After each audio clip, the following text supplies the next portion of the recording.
Halo Baraya Arsitektur, bertemu lagi dengan saya Egy Junaidi, NPM 90, mahasiswa Arsitektur UPN Veteran Jawa Timur, Angkatan 2021.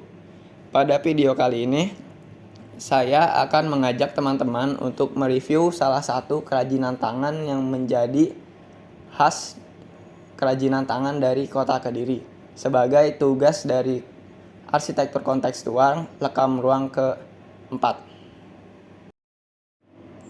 Pada masa Hindia Belanda, didapatkan informasi pada surat kabar De Lokomotief 9 Maret 1938 tentang usaha Ji Ting Hian yang mempunyai perusahaan bernama Tanun 1925 telah mengimpor 150 alat tenun dari pihak British India pada tahun 1925. Mereka memiliki pegawai dari British India yang telah terlatih membuat tenun. Kemudian pegawai tersebut melatih penduduk lokal Kediri untuk mendalami seni tenun. Surat kabar De Indische Courant terbit pada 12 Juli 1937 menginformasikan tentang adanya 4 pabrik tenun besar di Kediri. Selain tenun 1925 milik Ji Ting Hian, pabrik tenun yang paling besar berada di Jalan Jagalan, yakni di Kediri Sarung Factory Tenun. Dikelola oleh firma Al Said Barah yang menyandang nama Weverich KBZ Kediri dan memiliki 170 mesin tenun dan direncanakan akan bertambah menjadi 300 mesin dengan memperkerjakan 250 pegawai. Pasca Revolusi Kemerdekaan Indonesia, tepatnya pada tahun 1950-an, kerajinan tenun ikat di Kota Kediri berkembang. Perkembangan industri tenun di wilayah timur Sungai Brantas, Jagalan, Ringihanom, dan Pakelan kemudian bergeser ke wilayah barat sungai, tepatnya di Kelurahan Bandar Kidul. Produk yang dihasilkan waktu itu berupa sarung kotak, sarung palikat. Seiring dengan perkembangan teknologi, tenun palikat mulai dibuat dengan menggunakan mesin. Persaingan mulai terjadi membuat pasar melemah karena kompetitor menjual sarung palikat dengan harga yang lebih murah. Dengan kejadian tersebut, para pengrajin akhirnya membuat sarung goyor kembang dengan motif lebih menarik dari sarung palikat.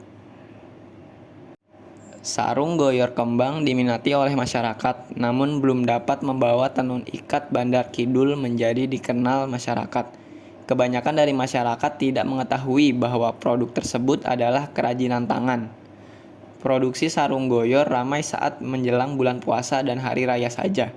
Pada tahun 2000, mulailah tercetus ide untuk membuat kain tenun yang dapat dinikmati masyarakat tanpa melihat musim. Dengan diprakarsai Ibu Wali Kota yang menjabat saat itu, mulailah pengrajin tenun ikat membuat kain tenun ikat. Hal ini mendapatkan respon positif dari masyarakat. Warga Kediri yang awalnya tidak tahu akan kerajinan tenun ikat Bandar Kidul Kediri, sekarang menjadi tahu setelah kemunculan produk kain tenun.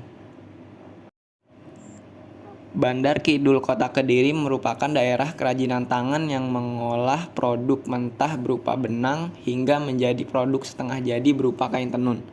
Dalam proses pembuatannya, tenun ikat Bandar Kidul masih menggunakan alat yang sederhana. Bahkan setiap proses masih dikerjakan secara manual tanpa menggunakan mesin. Dalam perkembangannya, kerajinan tenun ikat Bandar Kidul mengalami penurunan dan peningkatan. Hal ini karena kurangnya kesadaran masyarakat akan produk lokal dan produk tradisional, sehingga permintaan akan produk menurun. Hal ini akhirnya membuat jumlah pengrajin tenun ikat terus berkurang. Dampak krisis ekonomi tahun 1997 telah membuat banyak kerajinan tangan tenun ikat terhenti. Mahalnya bahan baku dan rendahnya harga jual membuat pengrajin terpaksa harus menghentikan produksinya. Saat krisis ekonomi mulai membaik, pengrajin mulai membuat tenun ikat kembali dengan modal seadanya. Banyak dari pengrajin yang tidak melanjutkan usahanya kembali karena telah menemukan pekerjaan yang lebih menjamin hidup mereka. Bahkan kebanyakan dari pengrajin telah menjual alat produksi tenun ikat saat krisis moneter melanda. Data dari survei lapangan tentang jumlah pengrajin tenun ikat ATBM Bandar Kidul yang di tahun 1990 sampai 2004 terdapat 25 badan usaha yang memproduksi kain tenun. Dari data yang diperoleh, menyatakan bahwa setiap pengrajin memiliki merek yang sama karena mereka belum berpikiran mengenai pemberian brand pada produk mereka. Mereka hanya membuat merek sesuai dengan merek sarung yang diminati saat itu. Dan pada saat perekonomian dunia membaik, 2014, para pengrajin tenun mulai memproduksi sarung goyor, namun tidak semua pengrajin memproduksi sarung tersebut. Proses produksi kain tenun ikan bandar bisa dimulai dengan cara penyelupan benang. Dalam proses ini, benang putih gulungan dipilah lalu diberi zat warna sesuai dengan produksi yang dikehendakkan. Warna yang ada dalam proses ini nantinya akan menjadi warna dasar kain. Proses selanjutnya yakni pemintalan. Proses pemintalan dilakukan dengan cara menggulung benang yang sudah diberi zat warna ke dalam kelos, tempat penggulung benang. Banyak pintalan benang yang dibutuhkan untuk membentuk satu lungsi sebanyak 90 pintalan. Proses selanjutnya yakni scare. Proses scare adalah menata benang yang sudah dipintal ke dalam boom. Penataan benang dilakukan dengan cara memutar alat scare sampai dengan hitungan tertentu sesuai dengan yang ditentukan. Boom sendiri adalah tempat untuk menggulung benang boom. Inilah yang nantinya menjadi tempat gulungan benang lungsi. Boom terbuat dari kayu yang dibentuk melingkar agar mudah dalam menata benang. Proses yang terakhir yakni melakukan grayen. Grayen merupakan proses yang dilakukan untuk menyambung benang lama yang telah habis dengan benang baru yang tertata di boom. Proses ini membutuhkan ketelitian karena prosesnya harus menyambungkan benang lama dengan benang baru satu persatu. Berbicara tentang proses pembuatan pakan atau umpan, ada beberapa macam prosesnya, yakni pertama pemintalan benang putih. Dalam proses ini sebenarnya sama dengan proses pemintalan benang pada proses pembuatan lungsi. Hanya saja yang membedakan pada proses ini, benang yang digulung masih berupa benang putih yang nantinya akan diproses menjadi umpan atau pakan. Kedua, proses rig. Menata benang pada bidangan adalah proses menata benang putih yang sudah dipintal ke dalam bidangan. Bidangan merupakan tempat menata benang yang selanjutnya penataan pada bidangan ini akan dibentuk pola atau desain. Ketiga, desain. Pemberian desain pada tenun ikat sangat berbeda dengan pemberian desain pada batik. Pemberian desain pada tenun ikat dilakukan di atas benang yang telah ditata sebelumnya. Desain yang dibuat harus mempertimbangkan masuk tidaknya zat warna saat pencelupan. Keempat, pengikatan motif. Proses ini dilakukan dengan cara mengikat motif yang telah dibuat dengan teknik khusus menggunakan rapia. Dahulu tenun ikat Bandar Kidul menggunakan pelepah pisang untuk bahan pengikatan motif. Akan tetapi hasilnya kurang maksimal, lalu mereka mulai beralih menggunakan tali plastik atau rapia. Konsep pengikatan tenun ikat ini hampir sama dengan proses pemberian malam pada batik. Bagian yang telah diikat tidak akan terkena zat warna saat pencelupan. Bebas ikatan inilah yang akhirnya membentuk motif tenun ikat. Kelima, pencelupan.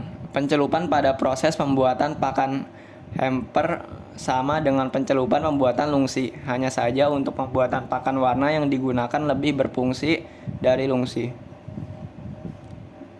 Karena tiap desain mungkin akan diberi warna yang berbeda sesuai pesanan. Keenam, colet. Pemberian warna kombinasi. Proses colet adalah pemberian warna selain warna dasar pada benang agar produk yang dihasilkan lebih menarik.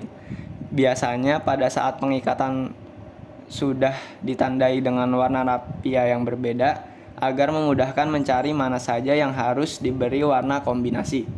Ketujuh, pelepasan tali atau oncek. Pelepasan tali dimulai dengan cara melepas semua ikatan pada benang yang dilakukan saat proses pengikatan.